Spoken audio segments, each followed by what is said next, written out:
life over there, rabbinic life, the different synagogues. And today I'm going to speak about the history of the Jewish community of India. Now it's actually interesting. The community itself actually dates back to antiquity, let's just say, itself. Judaism was one of the first foreign religions to arrive in India, let's just say in recorded history. It's just noting Wikipedia. There's a great rabbi named Rabbi Eliezer ben Yosef. He was the 2nd century AD, and actually it mentions the Jewish people of India over there. I think there was a work, the Mishnat, Rabbi Eliezer, respectively, saying that they are required to ask for rain in the summer months at that point in time, during their regular rainy season, yet it makes use of the formounts found for the winter in the standing prayer. That's what's chronicled over. Desi Jews, for example, a small religious minority who had lived in the region since ancient times, also able to survive centuries. Let's say there was persecution, unfortunately, by Portuguese colonizers and so on and so forth. That's, let's just say the better established ancient Jewish communities assimilated many of the local traditions through cultural diffusion. Let's just say some Indian Jews have stated that their ancestors arrived during the time of the biblical kingdom of Judah over there, as long as that point. Others claim they were descendants of the 12 tribes, and still some of, let's say, other Indian Jews contend that they descend from the Israelite tribe of Manasseh, and they are referred to by the Bnei Menashe, respectively. The Jewish population in British India peaked at around 20,000 in the mid-1940s. According to some estimates, others would put the number as high as 50,000. But I believe the community would decline rapidly. Obviously, many people will go to Israel after 1948. And I think currently, at the latest census, I'm not sure how many years back, would have recorded it as 4,429 people. There's different Jewish groups of India also. I think they would actually be classified, in 7 segments of it. Among the many theories noted by someone named Shalva Whale as the origin of the Malabar Cochin Jews, they claim to have first arrived in India together with the Hebrew king Solomon's merchants. This is what reported over, which is very interesting.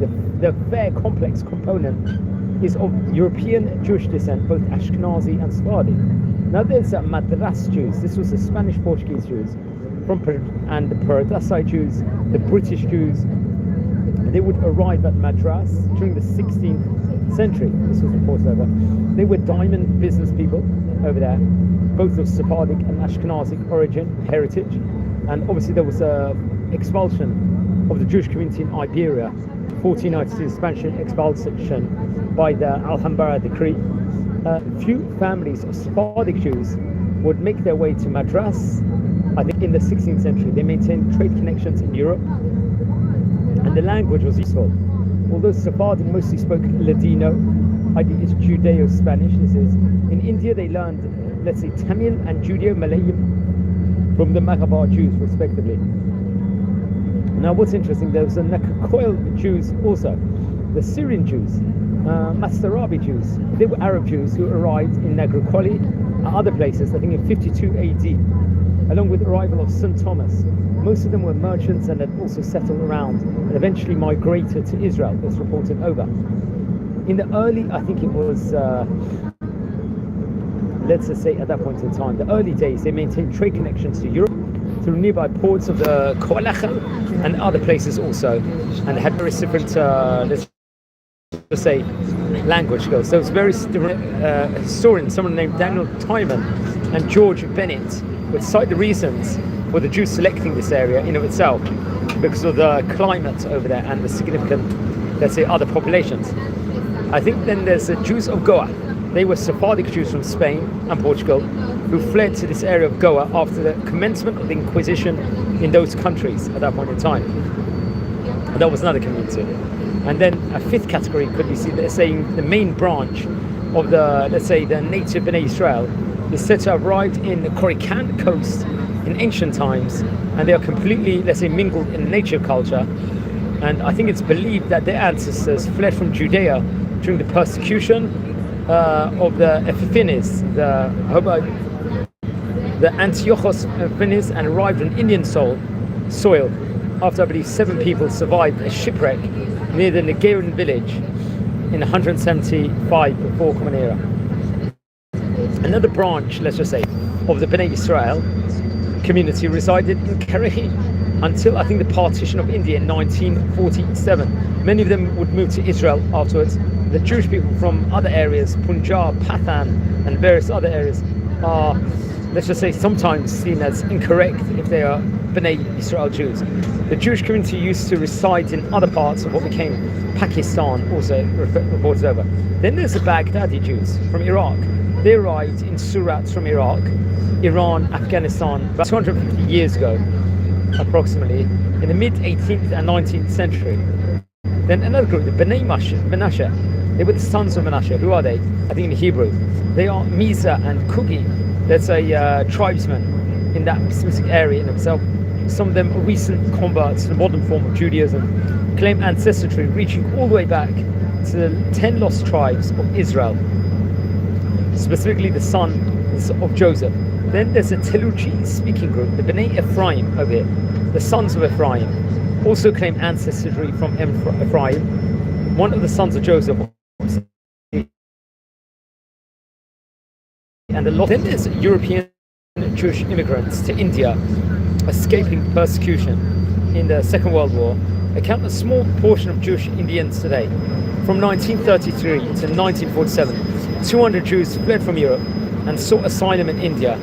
Over 70 years later, the descendants of these Jews have made their own Jewish Indian, let's say, mixed community and cultures with India respectively. Okay, who are the Cochin Jews now?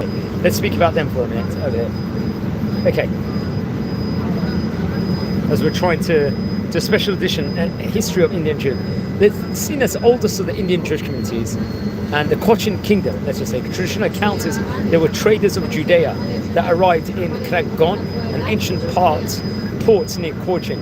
I think many of them, after the destruction of the second Bet HaMikdash temple, many of these Jewish ancestors passed on the account that they settled in India when the Hebrew king, King Solomon, was in power respectively.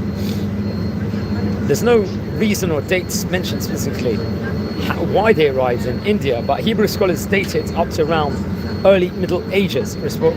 Cochin is a group of small tropical islands filled with markets and many different cultures, such as Dutch, Hindu, Jewish, Portuguese, and British. And there's still, I believe, a still functioning synagogue in Manticheri, which belongs to the Paradisi Jews, descendants of Sephardim, I believe, that were expelled from Spain in 1492. Central to the history of the Cochin Jews, they've got a close relationship with Indian rulers, and this was codified, let's say, on a set of copper plates, granting the community special privileges. I think they're known as Sasarani, if I'm not mistaken. There's someone of the name Joseph Rabban by Bashar Ravi Viana, the fourth ruler of Maliban, granted the copper plates to Jews. The plates were inscribed with a message stating, I think this village of Anjuvana belonged to the Jews, and that they were the rightful lords of this, let's say, this place in of itself, and it would be past their descendants. That's what's reported over. This is the earliest document that shows that Jews were living in India permanently. It is stored in Cochin's main synagogue. Now the Jewish community would go on to settle in an area called Kondigalia. It's a Malabar region where they traded peacefully until 1524. I believe the Jewish leader, Rabban, was granted the rank of Prince of the Jews of Cochin at that point in time. And given rulership, let's just say, with regards to tax revenues, a pocket principality, and so on and so forth, the Hindu king, I think, permitted it perpetually to Jews to live freely, to build synagogues, and to own property without conditions and sign. Now I think there's a link back to Rabban, the king of Shingli, was a sign of both purity and prestige. Rabban's descendants, I think, maintained it. One of them was named Joseph Azay in the 16th century. The Jewish community lived peacefully for over 1,000 years in neighboring princes, and the Angevin would intervene and revoke all privileges at one stage in time to the Jewish people that they were given. I'm not sure, sometime possibly in the 1500s respectively.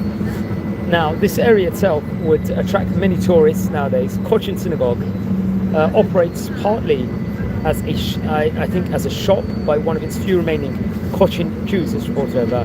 It is recorded that I think currently only 26 Jewish people live in this area, respectively in Kerala, located in different parts of that of Cochin, Kottayam, respectively. Dr. John Jacob was one of Kerala's most senior Jews who lived in Kavior village, I believe, but he passed away quite recently on the 25th of May 2025, and he's buried, I believe he's buried actually in the Kailur area in the Mela district. I think the Jews have a synagogue and a cemetery also.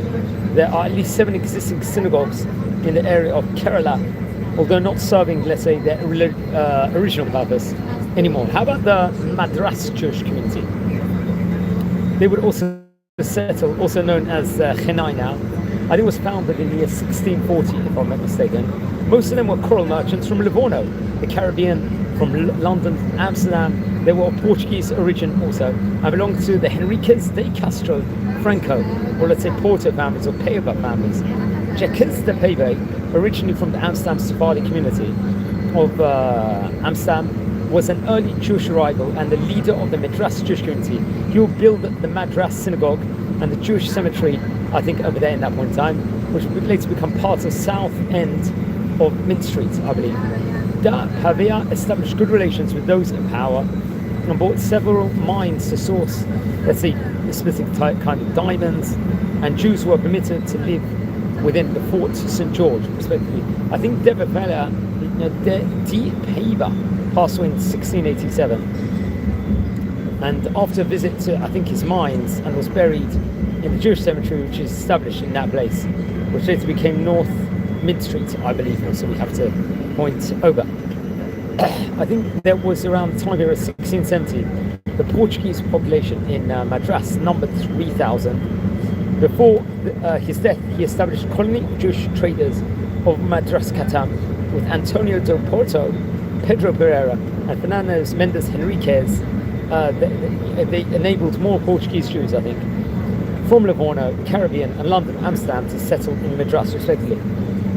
Now, interestingly, 3 Portuguese Jews were nominated to be aldermen of the Madras Corporation, I believe, at one stage in time. Now, Samuel de Castro came to Madras from Curico, and Solomon Franco came from Lejon, respectively. In 1688, there were 3 Jewish representatives of the Madras Corporation. Most Jews settled in Coral Merchant Street, and they had a cemetery in the Jewish cemetery, Chennai, in the neighborhood, I think, of Padakant. The Bnei Israel, foreign notices, let's just say, the Bnei Israel, go back to 1768, when I think his name was Rabbi Ezekiel, wrote to a Dutch trading partner that they were widespread in Manhattan province and observed 2 Jewish observances, recital of Shema Israel and observation of Shabbat. They claimed that they descended from 14 Jewish men and women, equally divided by gender, who survived the shipwreck of refugees from persecution, let's say, or political turmoil.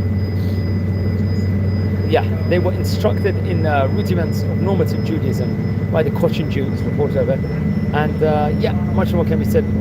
I think since 1964, I think some of them intermarried throughout Israel and are now considered Israeli and Jewish in all respects. You know, sometimes maybe a few of them might have questioned with regards to were they full-fledged Jews or not, if I'm not mistaken.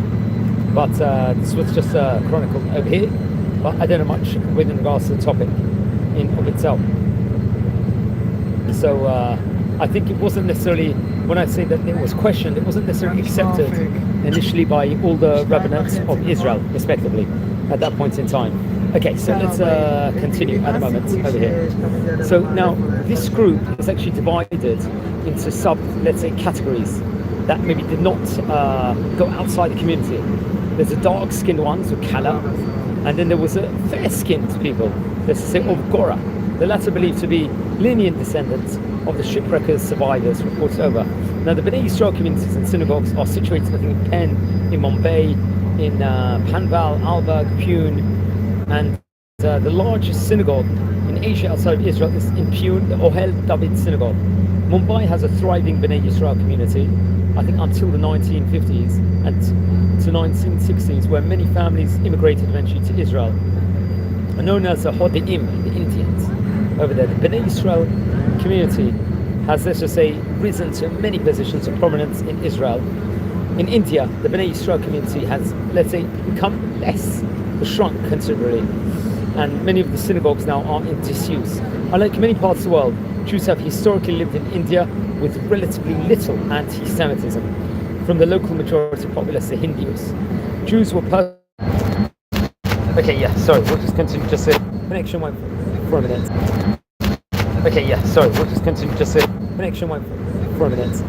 The first, I think, immigrant was someone named Joseph Sima. He arrived in the port city of Surat in 1730. He and other early immigrants established a synagogue and a cemetery in Surat. And the most the city's Jewish community eventually would go to Mumbai, where they established a synagogue and a cemetery. They were traders and quickly became one of the most prosperous communities in the city. Philanthropists they were there. Some donated their wealth for public building projects. For example, the Sassoon Dock and David Sassoon Library are famous landmarks still standing today. The synagogue in Surat was eventually razed, and the cemetery, let's just say, though in poor condition, can still be seen, I think, on the Katagram and Morley Road, respectively, over there, I believe. And one of the graves within it is that of Moshe Tobi, who was buried in 1769, was described as I believe, a Hanasi Hanzaken, an elder prince, by a man of the name David, beyond Bombay to other parts of India, with an important community forming in Calcutta over there. Scions of the city did well in the trade, and in later years they contributed officers to the army, respectively, over there, which we also have to point out. And the Bnei Menashe, they were a group of Jews of more than 9,000 people from the northeastern Indian states of Mizoram and Manipur, also respectively, who practiced form of biblical Judaism and claimed descent to be the lost 12 tribes, 10 tribes of Israel. About 7,000 Bnei Menashe immigrated in 2011 to Israel. And the Bnei Ephraim, they're a small group of Telugu-speaking Jews in, let's say, eastern Andhra Pradesh, whose recorded, let's say, observance of Judaism, like that of Bnei Menashe, I think is more recent, if I'm not mistaken. Few families follow Judaism. Many among them follow the customs of Orthodox Jews, obviously long beards, wearing long beards and using head coverings and hair coverings, obviously women all the time. Then there's a community in Delhi. What about them? Judaism in Delhi is primarily focused on the, let's say, community who works in Delhi, as well as Israeli diplomats and a small local community in Paharganj.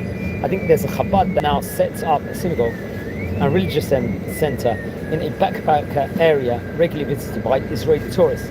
Holocaust refugees, as before, 1913 to 1947, would see 200 Jewish people emigrate from Europe to India, and they escaped persecution by the Nazi regime.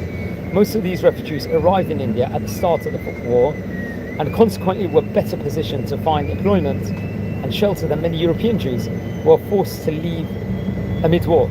Jewish refugees in British India were able to secure jobs in arts and service industry, while a disproportionately large percentage of migrants found employment in the medical, let's say, field.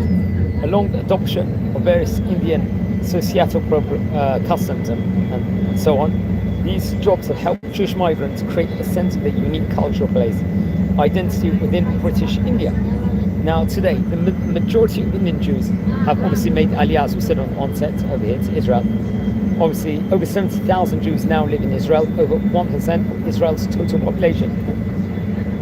Of the remaining 5,000, the largest community is concentrated in Mumbai, with 3,500 people, and the 30,000 Jews registered there in 1940s divided into Bnei and Baghdadi Jews, though the Baghdadi Jews refused to recognize Bnei Israel as Jews and withheld dispensing charity to them for that reason.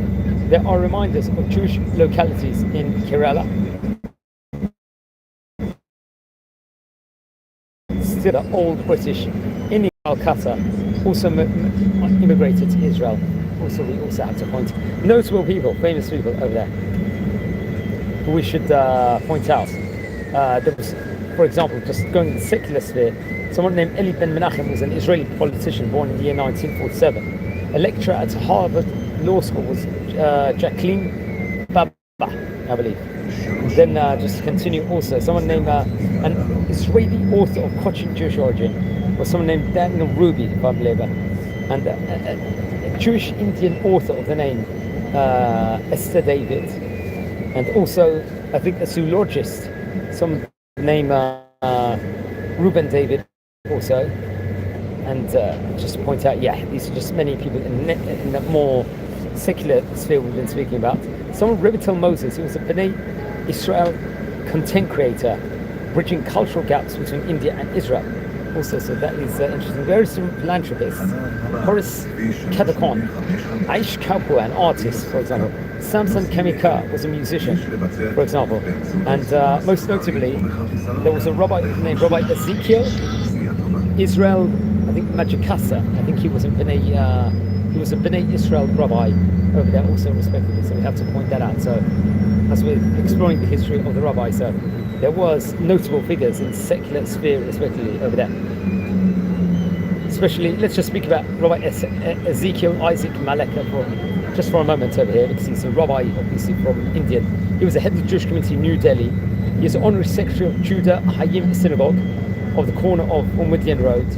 And I think that would cater for various Israeli foreign diplomats that will come, I think, hosting Israeli Prime Minister Shimon Peres and various other people also. And Jews also go there if they want to do Brit Milah there, circumcision, B'nai Mitzvah age, and he's from the B'nai Israel community, respectively, also, so we also have to point out that. And he's obviously works, I think, as a human rights activist also, and deputy registrar of law. That also, as we point out with him, regards to him. Hopefully we'll speak about him in a separate video over here. He's won various different awards. Okay, then there was another famous rabbi, Rabbi Lachahima Seilo, I believe. He was born in 1955, he passed away in 2007. He was the founder of the Chinulog Israel People Convention, leader of the B'nai Menashe community in India, and much more can be said with regards to him. Yes, that's interesting. Jack Jacob was another person. He was a Lieutenant General Jack Jacob, highest ranking Jew in India's military. I think he was actually born in Calcutta in 1923, part of the city's large Jewish community which traced its roots 18th century, and he was a chief of staff of the Indian Eastern Command, respectively. And there was problems, I think, with Pakistan at that point in time also, which we've got to speak about. But he was a very famous person. I would recommend everyone to learn more about also. I think another famous one we mentioned before was Rabbi David Rahibia. He was a Jew from the thriving community of Cochin in his day, and he would visit the area that was, say, astounded to find people who claimed to be Jewish and who seemed to maintain some vestige of Jewish practice, such as saying the Shema prayer. Cochin Jews obviously sent teachers, rabbis, cantors, slaughterers to help them out, and in time the B'nai Israel community began to embrace mainstream Jewish practice, respectively. So that has to be pointed out also. We can say more things with regards to this here on the special edition today, where we're exploring the history of the Indian Jewish community over here. Just recording this here from Israel. There are many great synagogues in India there were. Many no longer function as so forth. These buildings date back from mid-16th, though mid-20th century. Once, let's say, served the country's three distinct Jewish groups, obviously the Cochin Jews, the B'nai Israel, and the Baghdadi Jews, respectively. Obviously, there was a very peaceful existence compared to the Middle East and Europe. Numerous synagogues were built. Most of the Jews in India obviously voluntarily made Aliyah today. And very interesting, that's why the synagogues are obviously less busy than they were. I think especially in Kerala, in the far southwestern India, 8 remaining buildings, I believe there are. There's a famous Kocha Jadi synagogue in Kochi, in Kerala, built by the Malabar Jews, respectively. It's the oldest in recorded history. It was destroyed by the Tipu Sultan in 1798. Over.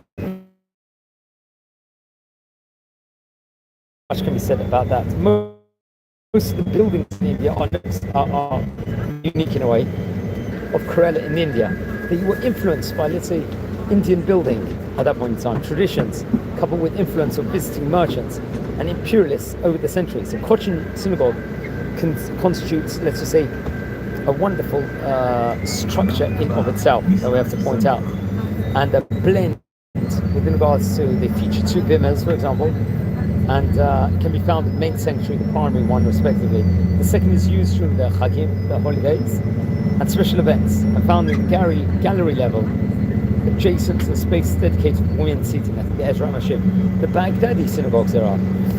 Most of them built, a lot of them with support of the Sassoon family, all have a large holy arcs where the Sefer Torah is stored.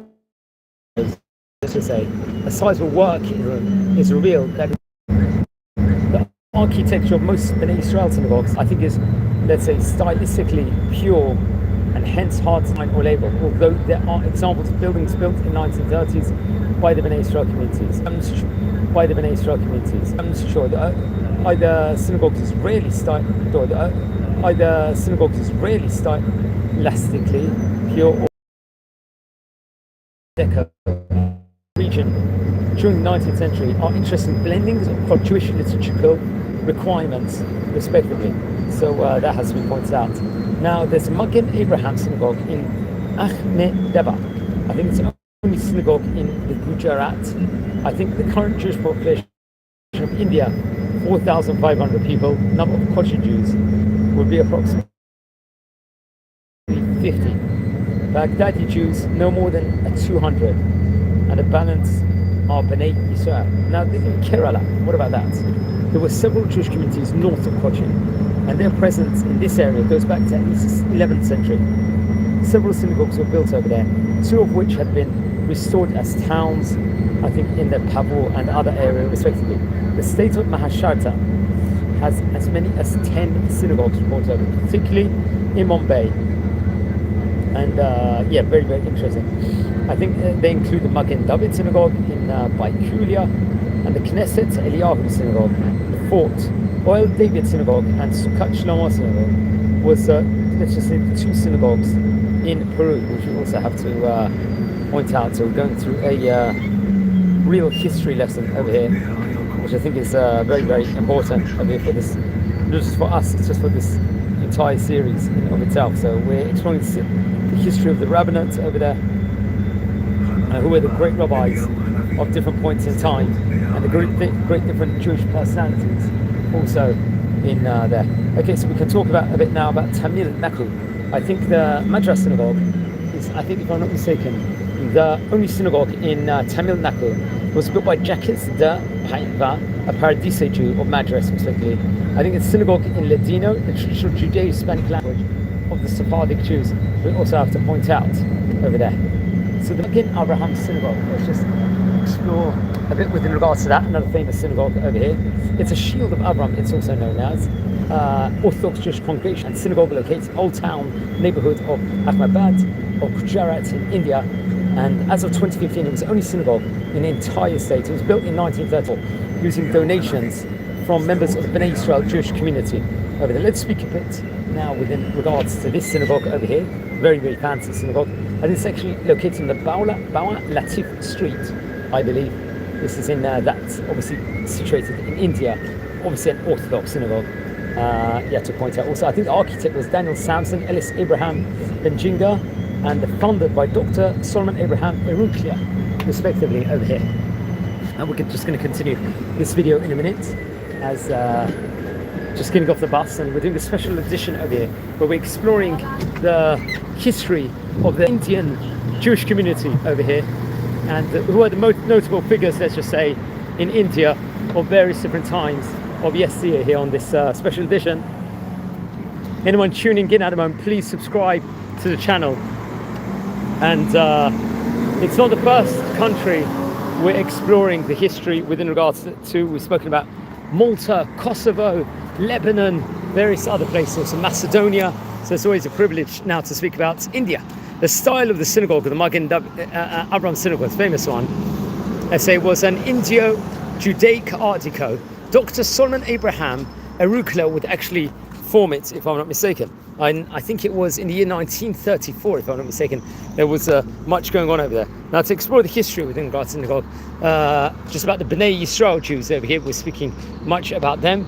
They are obviously first arrived in Gujarat from Maharashtra in the mid-19th century, and the congregation was formed in, I think, 1846. The cornerstone of the synagogue I think was laid on 19th October 1933.